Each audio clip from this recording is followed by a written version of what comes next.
සති දෙකකට වරක් සෑම සෙනසුරාදාවකම ඔන්න අදත් අපි ආවා ශෂී සමග නිෂි වැඩසටහනත් එක්ක. පියා බන්න කලින් ශෂී සමග නිෂි.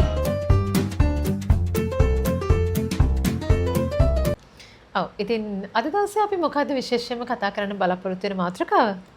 අද ප්‍රෝග්‍රෑම් එක නම් කාන්තාව ඔබට විශේෂයි. ඇයි ඉතින් අපි මේ කාන්තාව ඔබට විශේෂයි කියලා කිව්වේ කියලා ඔයාලා හිතනවා ඇති. ඉතින් මේ දවස්වල අපි බහුලව මුහුණ පාන ගැටලුවක් පිළිබඳව තමයි අද කාන්තාව ඔබට විතරක් අපි මේ දැනුවත් කරන්නට සූදානම් වෙන්නේ. ඉතින් කාන්තාවක් නම් ඔබ විදේශගත වෙන්න බලාගෙන ඉන්න. ඔයාව විදේශගත කරන විදේශ රැකියා ආයතනයෙන් ඔයාගේ වෛද්‍ය පරීක්ෂණයක් සිදු කරනවා.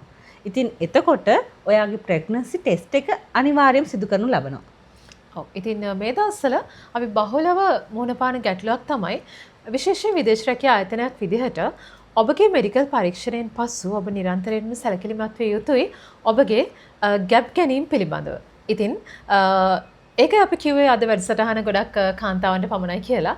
ඉතින් ඔබ ඒ පිළිබඳව දැනුවත් වුනේ නැති වුණොත් විදේශ රැකියා ආයතනයට වගේම ඔබටත් ඔබේ පවුලේ හැමටත් නොදැනුවත්ව හෝ මෙඩිකල් පරීක්ෂණය අසමත් වෙලා ඔබ මේ පිළිබඳව නොදැනුවත්ව විදේශගත වෙන්න සිදු වුණොත් ඒ රටේ අයත් අපහසුතාවයකට පත් වෙනවා. ඒ වගේම ප්‍රශ්න ගොඩකට මුහුණ පෑමට සිද්ධ වෙනවා.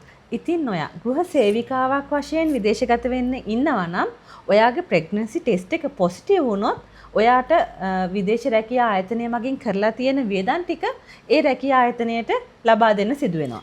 අන්න ඒ වගේම තමයි කෝපරේට් සෙක්ටර් එකෙන් කියන්නේ කම්පැනි අංශය හරහා විදේශගත වෙන කාන්තාවක් නම් ඔබගේ මෙඩිකල් පරීක්ෂණයෙන් පස්සේ ඔබ හඳුනගත්තොත් ඔබ ගැප් ගෙන තියෙනවා කියලා ප්‍රෙග්නන්ට් වෙලා තියෙනවා කියලා ඔබටත් සිද්ධ වෙනවා අන්නේ අවස්ථාවේදී ඔබ වෙනුවෙන් කම්පැනි විසින් වේදම් කර ඇති වීසා ගාස්තු වගේ මුගුවන් ටිකට් පතුත් මං හිතන්නේ මේ වෙද්දී අපි බුක් කරලා ඉවරයි. ඉතින් හැමදේම ඔබට දරා ගන්න වෙනවා. අන්න ඒකයි අපි හිතුවේ මෙන්න මේ කාලීන මාතෘකාව පිළිබඳව ඔබ මදක් දැනුවත් කරොත් හොඳයි කියලා. එතකොට ඔයාගේ වෛද්‍ය පරීක්ෂණය සමත් වුණාට පස්සේ ඔයාට සති 3කින් විතර ඔයාට ගුවන් ටිකට් පත ලැබෙනවා විදේශ රැකියාවකට පිටත් වෙන්න. එතකොට විදේශ රැකියාවකට පිටත් වෙනකොට විදේශ රැකියා ආයතනයෙන් ඔයාට නැවත ප්‍රෙග්නන්සි ටෙස්ට් එකක් කරනවා. එතකොට ඔයා වෛද්‍ය පරීක්ෂණයේදී ඔයා නෙගටිව් වෙලා තිබිලා නැවත වෛද්‍ය පරීක්ෂණයෙන් ඔයා පොසිටිව් වුණොත් එතකොට ඔයාට තියෙන අලාභය සම්පූර්ණයෙන්ම දරා ගන්න සිද්ධ වෙනවා. හිතන්නකෝ විදේශගත වුණාට පස්සේ සමහර විට ටිකට් එක ගන්න දවසේ මේ කරන මෙඩිකල් පරීක්ෂණයට ඔබ සහභාගී වුණේ නැත්නම් ඔබ නොදැනුවත්වම විදේශගත වෙන්නේ ඔබ ගැප්ගේ නැති කාන්තාවක් විදිහට. ඉතින් හිතනවා මොන වගේ ප්‍රශ්න වලට මුහුණ පායිද කියලා.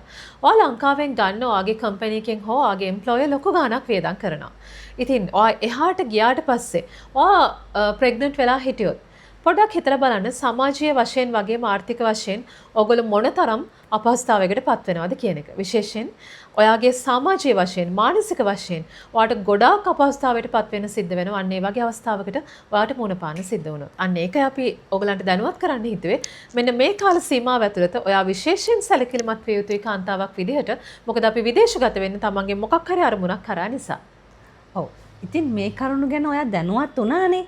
එතකොට අපි බලන්න ඕනේ කොහොමද මේකට මොන පාන්න කලින් මේ ගැටලුවට මොන පාන්න කලින් කොහොමද ප්‍රවේශම් වන්නේ කියලා.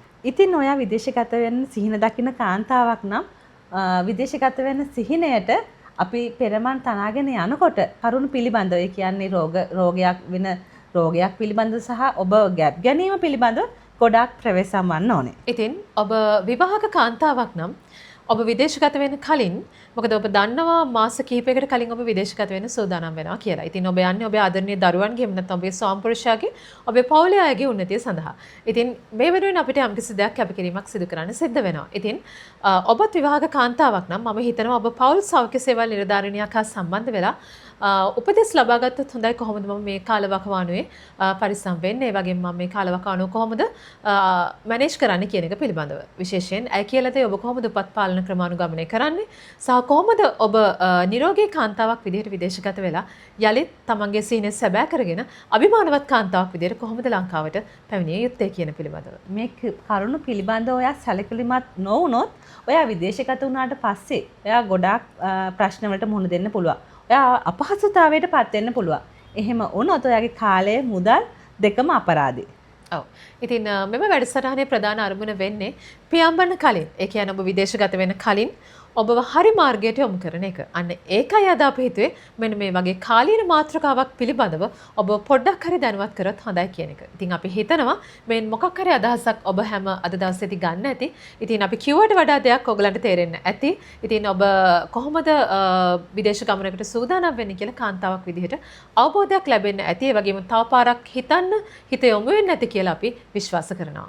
ඉතින් ආදරණීය සහෝදරියනි, අපි ඔයාලට මේ වගේ කරුණු කියලා දුන්නේ ඔයා විදේශගත වුණාට පස්සේ අපහසුතාවයට පත් නොවෙන්න.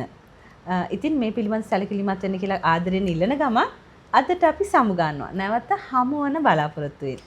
ඉතින් විදේශගත වෙන ඔබ නරඹිය යුතු වැඩසටහන පියාඹන්න කලින් පියාඹන්න කලින් ශෂි සමග නිශි